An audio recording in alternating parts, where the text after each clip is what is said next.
Yes, the lion sleeps tonight, and the lion is actually sleeping over the head of one of our good friends who happens to be in the jungle, the mighty jungle, right now.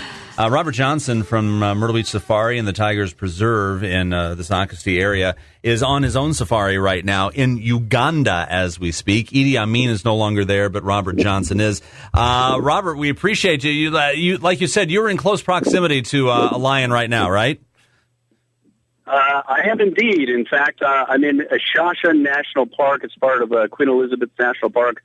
On the western side of Uganda, right next to the border of the Congo. And this place is renowned for their tree-climbing lions. So I've spent this morning tracking those lions, and I figured it would be a great place to try and call in. I've got about a 500-pound male lion in the tree right behind me, hanging over my head, listening to this interview, making sure I don't screw up. Boy. Okay.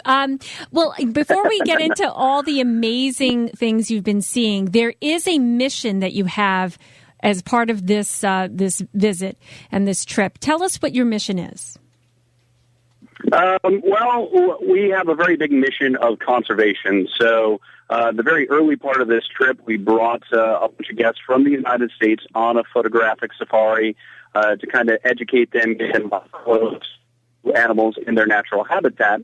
And then when they come back to the U.S., I spend another 3 or 4 weeks in Africa helping to work on different conservation projects, delivering equipment into the bush to the rangers, the people that desperately need it, to help save these animals in their natural habitat. So that's one of the main reasons that I'm here in Uganda right now. Now, I have to ask you, because I always follow you on Facebook, and when I die, I want to come back like you, that's for sure. But can you tell us a story about the traveling ukulele? Oh, geez, the traveling ukulele, that has kind of become my own flat Stanley, the little cutout guy that school children send around with their families and take pictures of it all over the world.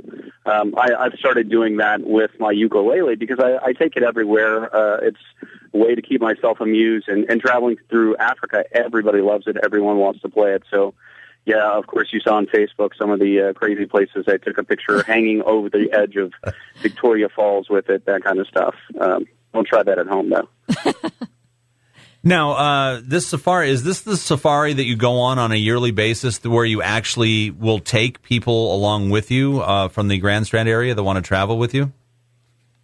It is, in fact. Yep. It usually happens mid-November, so just about 2 weeks or so ago, that annual safari finished up. We take a group of people from the Grand Strand area, from around the country, in fact, and we take them on safari to see animals in their natural habitats up close and in a way that they've, I'm sure, never seen before.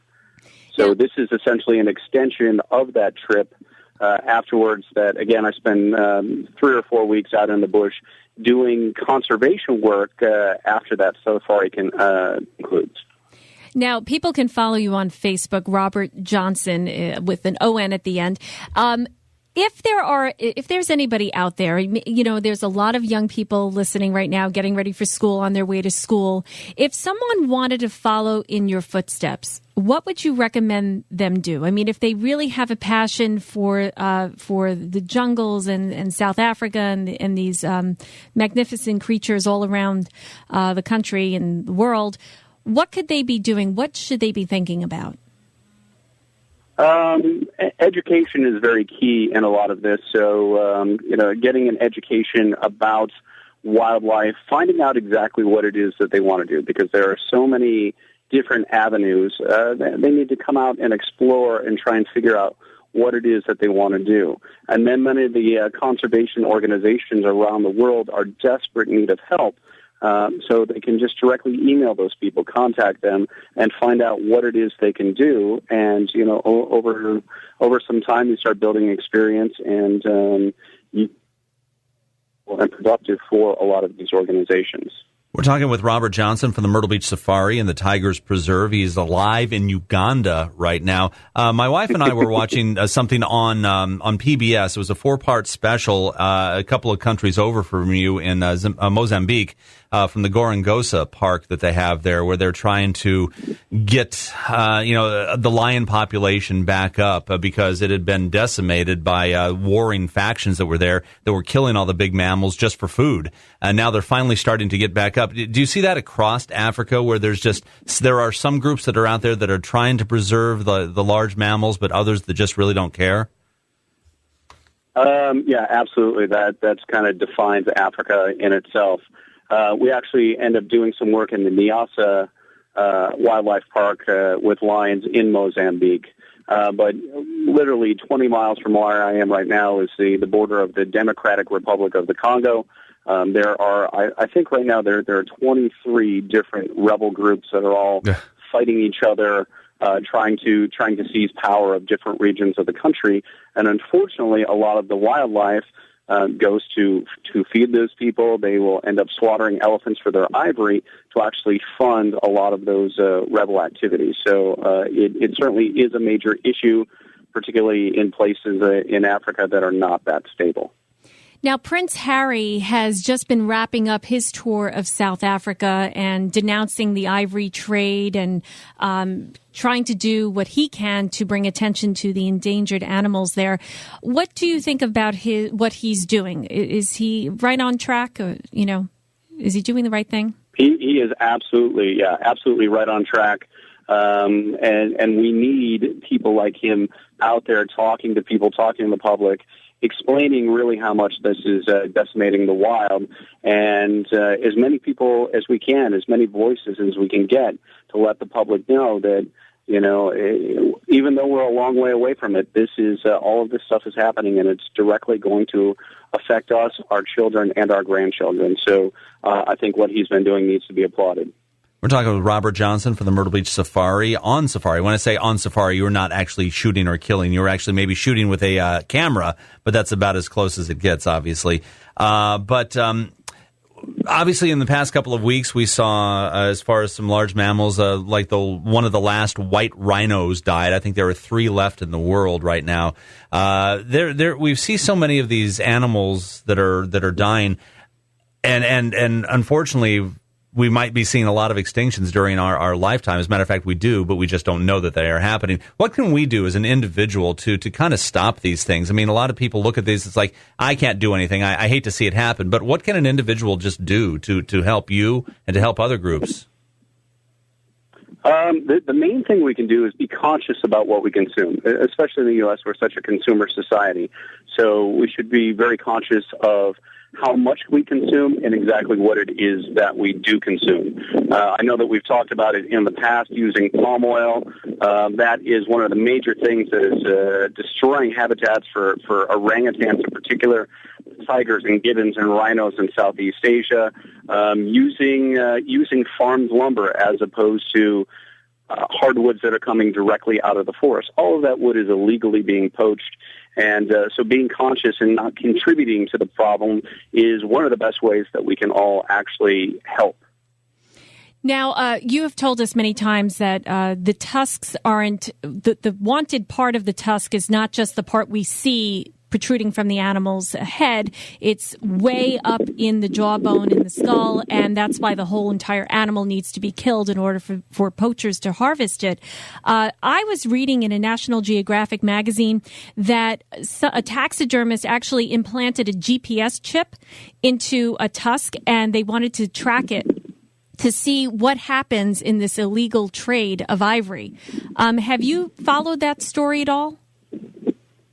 I have heard about that being done. I don't know all the details about it, but I mean that is an ideal thing because of course the people on the ground doing the poaching are a big problem, but the biggest problem is the people that are smuggling this in mass, the organized groups, and this is no different than any other type of organized crime. That it's millions in dollars are worth of ivory are being smuggled all the time. So we need to find those suppliers and also try and educate the consumers that this is not a sustainable way of life. It's not a sustainable product that they should be buying. So basically what you have is like poverty in Africa, and these people that are so poor and desperate are killing these animals to sell to this insatiable desire for people in China to have these ivory tusks. And you know what? Usually it's the people that are more poor are the ones out there that are subsistence poaching. They're killing an antelope to feed their family. The actual going out and killing elephants and rhinos, that requires very large firearms. That's a whole coordinated effort. That's what they classify as commercial poaching. So that's one of the big issues that we're trying to address. Just a few days before I came here, probably a week ago, I was in Zimbabwe at the Zambezi National Park near Victoria Falls. There's an anti-poaching unit that we work with there, so I brought them a bunch of equipment and actually went out on patrols with them, and we were removing snares directly from the national park. I think I mentioned last time we were there, one of the things that we've done for them is to bring them cell phones, and they're essentially creating with the local population a network of spies which counteract all of the poaching. The people are ready to have a smartphone, and in exchange they'll notify the authorities if they notice poaching is taking place. Now, last month I was telling Dave about a story I had read about we've seen poachers going in on trucks with big guns. We've seen them doing it via helicopter, shooting at these animals from the sky. But we recently heard about cyanide, like salt bricks, being left in the wild where they would poison dozens of elephants at one time. Absolutely. Actually, we found one of those cyanide pools when I was with the anti-poaching unit in Zimbabwe there, and it's just a teaspoon of this into a small pan, a little mud puddle as they call it, that collects the rainwater, and there were 3 dead elephant carcasses within a 20-yard area. So it's just outrageous. It's not even individually taking the animals. It's just killing everything en masse. It kills the vultures. It kills the warthogs. It kills the antelope. Everything that comes and drinks out of the pool, it kills everything. Last time we talked to you, and before we let you go, and before we don't want to run up your satellite phone bill here, before we let you go, last time we talked to you, we know that you had some water problems because of the flooding at the Myrtle Beach Safari, where you are most of the time. How did everything turn out? Did all the big cats get their swimming lessons in? Did everything turn out all right? Everything worked out perfectly for us. We are very fortunate that our property is actually up on a kind of a hill, so we didn't actually get any flooding directly onto the property. There was some water in the front yard, and I'm sure you guys saw there were some epic videos of the tigers running and playing in the water. But in a couple hours, it was gone. Further down the road, there was some standing water. So, of course, we had to take the opportunity of going out there on the paddle boards and having the chimp go along and just, kind of making the best we could of the situation and kind of putting a lighter spin on the whole story. There was enough devastation already.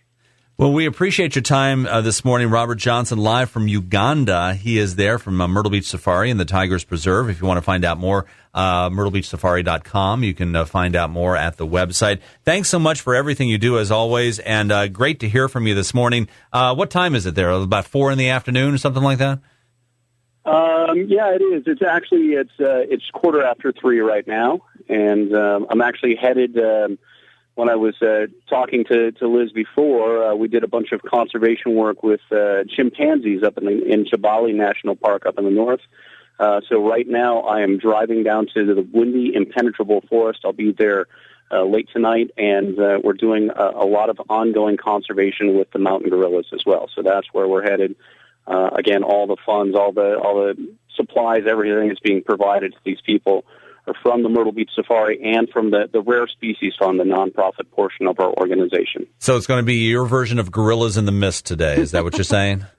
It is quite literally. I'll share some photos and videos with you when I get back. But tomorrow morning, I will be up bright and early, hiking through the mountains, through the mist, tracking a family of mountain gorillas with a group that we work with called Conservation Through Public Health. And these people are monitoring the health of the gorillas and the communicability of the diseases between the animals, the humans in the area, and the livestock. So they're very important. We've been working with them for about the past 4 years. We've just started working with the Uganda Wildlife Authority, the government officials in charge of the national parks. So we're very excited to be taking part in all of these conservation projects, taking money from the Grand Strand and putting it to global use. Thanks so much for everything you do, Robert Johnson. We appreciate your time this morning. Incredible. Thank you. Thank you. Thanks for having me. Not at all. 7:21, it's Hot Talk 99.5, Hot Talk Morning Show, along with Dave and Liz.